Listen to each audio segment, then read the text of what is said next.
Ipinatawag ng ating bida ang Skeleton King upang harapin ang mga halimaw na mabilis na sumusugod ng diretsyo sa kanya mula sa harapan. Sa sandaling lumitaw ang Skeleton King, agad nitong ginamit ang kanyang God-slaying strike na skill. Mula sa malayo, iwinasiwas niya ang kanyang espada sa isang malawak na arko, at ang kauna-unahang atake ng espada ay pinakawalan ng direkta sa Kunlun War Eagle. Sa isang mapagpasyang tama, ang halimaw ay agad na napatay sa mismong lugar. Sa pagkatalo ng level 66 na halimaw na ito, ang ating bida ay nakatanggap ng 13,200,000 experience points. Nang hindi tumitigil kahit isang saglit, ang Skeleton King ay nagpakawala ng dalawang malakas na sword slash patungo sa natitirang dalawang halimaw. Ang mga hiwa ng espada ay humarurot pasulong sa nakatatakot na bilis, bumangga sa dalawang halimaw, at sa sandaling tumama ang mga ito, parehong naglaho ang mga halimaw sa lugar. Nang matalo ang dalawang iyon, ang kanilang mga experience points ay nailipat din sa ating bida. Matapos patayin ng level 66 na Kunlun Warlinks, nakakuha ang ating bida ng dagdag na 13,200,000 experience points, at matapos paslangin ang level 67 na Kunlun War Python, nakatanggap naman siya ng 13,400,000 experience points. Matapos ubusin ang mga halimaw na ito, ibinaling ng ating bida ang kanyang paningin sa timer ng dungeon. Napansin niya na halos walang oras na lumipas.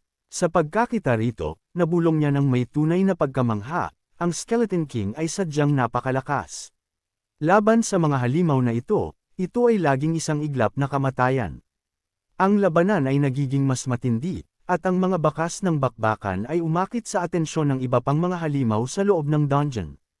Isang dambuhalang bilang ng mga Kunlun War Lion ang nagsimulang sumugod patungo sa ating bida sa buong bilis. Napakarami nila, at sumusugod sila sa kanya mula sa lahat ng direksyon ng sabay-sabay. Habang pinapanood ang mga liyong ito na papalapit, nagsalita ang ating bida sa isang napakaseryosong tono, "Mabuti. Skeleton King, tapusin mo sila." Sa sandaling marinig ng Skeleton King ang kanyang utos, naging ganap itong seryoso at inihanda ang sarili sa pagpaslang. Pinaganya niya ang Elemental Rampage na skill. Habang ginagamit ang skill na ito, ang kanyang katawan ay tila nagkawatak-watak sa hindi mabilang na maliliit na piraso ng elemento. Sa sandaling iyon, isang malakas na elemental laser beam ang humarurot pasulong sa napakabilis na paraan patungo sa mga sumusugod na liyong halimaw. Nang umabot ang atake sa kanilang paligid, marahas itong sumabog. Agad na sumunod ang tuloy-tuloy na mga elemental type attacks na umuulan sa buong lugar. Ang mga pagsabog ay sunod-sunod na naganap. Ang pagkawasak ay kumalat sa lahat ng dako, at ang kaguluhan ay bumalot sa buong battlefield. Sa loob lamang ng ilang sandali, ang ating bida ay binaha ng mga notification na nagpapalam sa kanya na ang isang malaking bilang ng level 66 na mga liyong halimaw ay napatay na. Para sa bawat isa sa mga ito, nakakuha siya ng 13,200,000 experience points, habang ang mga may mas mataas na level ay nagbigay ng 13,400,000 experience points. Dahil sa nasaksihang kapangyarihan ng Skeleton King, nagawa ng ating bida na harapin ang mga halimaw sa isang napakadirektang paraan. Ngumiti ng bahagya ang bida at nagsabi, ang lakas ng Skeleton King ay tunay na kahanga-hanga. Lahat ay nawasak sa loob lamang ng napakaikling panahon. Matapos maubos ang lahat ng halimaw sa lugar, humakbang pasulong ang ating bida upang magpatuloy sa mas malalim na bahagi ng dungeon. Gayunpaman, sa mismong sandaling iyon, ang malalakas at marahas na hangin ay biglang umihip. Ang mga mababangas na hangin ito ay may dalang hindi mabilang na maliliit na partikulo, na hinaluan ng graba na nagiging sanhi upang ang ating bida ay makatanggap ng bahagyang pinsala ng tuloy-tuloy. Itinaas niya ang kanyang kamay upang protektahan ang kanyang sarili mula sa hangin, at nagsabi ng may kalmado ngunit alertong ekspresyon, "O, lalabas na ba ang boss?" Gaya ng inaasahan ng ating bida, sa mismong sandaling iyon, ang Kunlun Lion King, isang Lord-level boss monster, ay lumitaw sa kanyang harap. Ang Kunlun Lion King ay level 75. Ang kanyang strength at agility ay parehong nasa 214,000. Ang kanyang spirit ay 152,000, at ang kanyang constitution ay 300,000. Kabilang sa kanyang mga skills ay ang roar. Ang Lion King ay tinitigan ang ating bida ng may malakas na angle. Dala ang matinding galit, sa sandaling dumating ito, ginamit nito ang kanyang mga pakpak upang pumailan lang sa hangin bago agad na pinakawalan ang kanyang roar skill. Ang buong lugar ay agad na binalot ng marahas na hangin. Nakatatakot na bagzo ang nabuo at sumugod ng diretsyo sa ating bida. Bago pa man umabot ang atake ng Lion King sa ating bida, ang Skeleton King ay tumalon mula sa kanyang kinalalagyan at direktang hinarang ang Lion King ng harapan.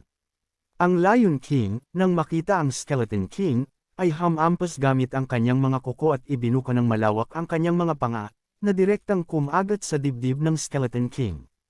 Gayunpaman, ang atake ay ganap na nabigo. Pinaganya ng Skeleton King ang absolute defense, na naging sanhi upang lahat ng atake ng Lion King ay hindi magdulot ng anumang pinsala sa kanyang katawan. Pagkatapos nyun, ang magkabilang panig ay nagsimulang mag-atake sa isa't isa ng tuloy-tuloy. Ang Lion King at ang Skeleton King ay nagpalitan ng mga hampas sa napakabilis na paraan. Habang pinapanood ang eksenang ito, ang ating bida ay kalmadong nagsabi, hindi man lang sila magka-level. Panahon na para tapusin ito. Itinaas ng Skeleton King ang kanyang espada, naghahandang gamitin ang God-slaying slash. Habang itinataas niya ang talam at inilulunsad ito patungo sa Lion King, hindi mabilang na mga atake ang sumugod pasulong at nagsimulang pagpira-pirisuhin ang Lion King. Sa isang instant, ang Lion King ay ganap na nawasak. Sa sandaling matalo ang Lion King, nakatanggap ang ating bida ng notification na nagpapatunay sa pagkatalo ng boss. Kasabay nito, nakakuha siya ng 78 milyong experience points. Kasama ang mga experience points, isa pang notification ang lumitaw, na nagpapakita ng kasalukuyang stats ng ating bida. Ang interface ay nagpakita ng kanyang pangalan at ang kanyang propesyon na Necromancer, isang unique class. Ang kanyang kasalukuyang level ay 60. Ang kanyang strength at constitution ay parehong nasa 50,473. Ang kanyang agility ay 181,170, at ang kanyang spirit ay 50,473. Sa mismong sandaling iyon, isa pang notification na may kaugnayan sa kanyang mga katangian ang lumitaw sa kanyang harap. Ang notification na ito ay naglilista ng kanyang mga skills at attributes. Sa sandaling ito, ipinakita ang kabuuan ng kanyang kagamitan, ang Side of Draenith. Ang mga espesyal na katangian nito ay malinaw na nakasaad, Poison Immunity, Lightning Immunity, at 50% reduction sa lahat ng elemental damage. Ang trait na Divine Power ay nasa level 60 na. Nakalista rin ang isang espesyal na item, ang Divine Cauldron, ngunit ito ay kasalukuyang markado bilang unavailable. Ang kanyang summoning space ay nasa 4,924,920. Sa aspeto ng talento, taglay niya ang Comprehensive Enhancement at Comprehensive Link, na parehong mga unique na talento. Kabilang naman sa kanyang mga passive skills ang Status Immunity at Damage Transfer. Para sa kanyang mga active skills, narito ang listahan. Lightning Undead Wings, Level 4. Soul Flame Furnace, Level 60. Corpse Explosion, Level 7. Bone Armor, Level 60. Bone Fangs, Level 60. Bone Prison, Level 50. Poisonous Starburst, Level 60. At ang mga rune skills na Reinforcement at Concentration. May isa pang skill, ang Killing Field, ngunit hindi pa ito magagamit sa ngayon. Pagdating naman sa mga Summonable Undead, kaya ng ating bida na magpatawag ng Skeleton Berserker, Skeleton Sharpshooter, Skeleton Archmage, Leak General, at ang kinatatakutang Skeleton King. Matapos suriin ang kanyang mga stats, tinapos na ng ating bida ang dungeon at nag-teleport palabas.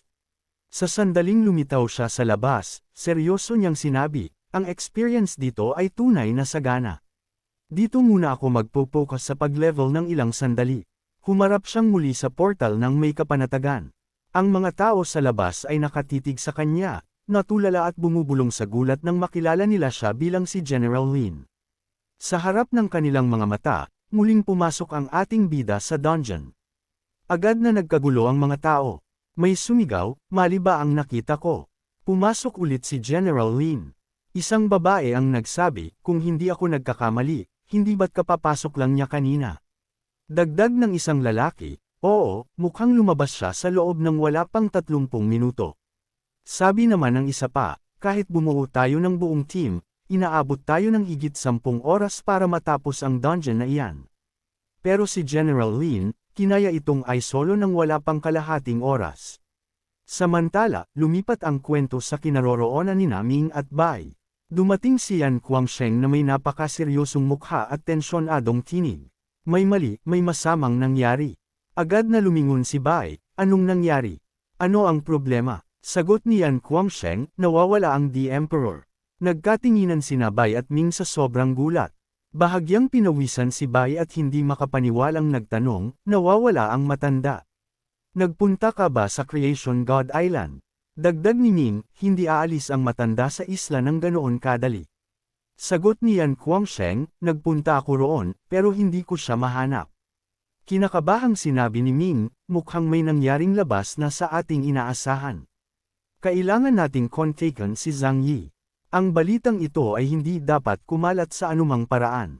Sa kabilang dako, sa itaas na bahagi ng Eternal Trial Grounds, mabilis na lumilipad si Mohan kasama ang kanyang guro na si Yan, ang pinakamalakas na tao sa lahi ng sangkatauhan. Nagtanong si Mohan, Guro, bakit tayo naririto sa Eternal Trial Grounds? Sagot ni Yan, upang makatagpo ang isang makapangyarihang nilalang.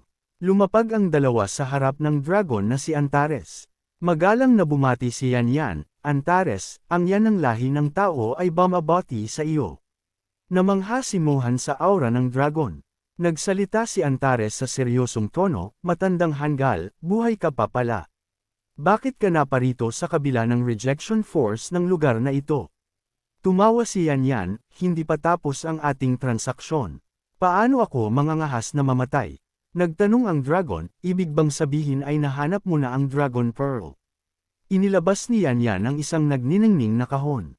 Oo, nahanap ko na. Gusto ko nang tapusin ang transaksyong ito. Lamambot ang tinig ni Antares at itinanong kung ano ang hiling nito. Seryosong sumagot si Yan, nais kong hilingin na maghiwalay ka ng isang bahagi ng iyong will upang protektahan ang aking disipulo, hanggang sa maging isang half-step transcendent god level powerhouse siya. Tumingin si Mohan sa kanyang guro, napagtanto ang tunay na dahilan ng kanilang pagpunta dito. Tumingin si Antares kay Mohan, ibinaba ang kanyang dambuhalang ulo, at sinabing matutupad ang hiling. Ngunit bigla itong naging seryoso at nagtanong kay Mohan, gayunpaman, bakit daladala mo ang aura ng batang lalaking iyon sa iyong katawan?